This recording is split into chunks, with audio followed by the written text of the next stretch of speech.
ஹிந்தி திணிப்பில் காட்டும் வேகத்தை மத்திய ஆட்சி மொழிகளில் ஒன்றாக தமிழை அறிவிப்பதில் மத்திய அரசு காட்ட வேண்டும் என திமுக செயல் தலைவர் மு.க. ஸ்டாலின் தெரிவித்துள்ளார்.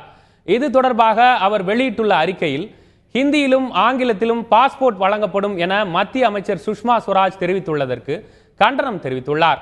மத்திய அரசு பணியில் சேர இந்தி கட்டாயம், நெடுஞ்சாலைகளில் இந்தி என எண்ணற்ற ஹிந்தி திணிப்பு நடவடிக்கைகளை பாஜக அரசு செய்து வருவதாக ஸ்டாலின் குற்றம் சாட்டியுள்ளார்.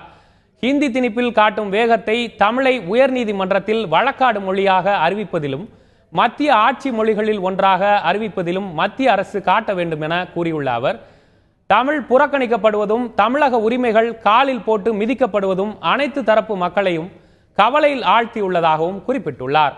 உலக நாடுகளில் ஆங்கிலம் பயன்படுத்தப்படும் நிலையில் ஒரு சில வட மாநிலங்களில் மட்டும் பேசப்படும் ஹிந்தியை பாஸ்போர்ட்டில் புகுத்தும் அறிவிப்பை திரும்ப பெற வேண்டும் என ஸ்டாலின் வலியுறுத்தியுள்ளார்.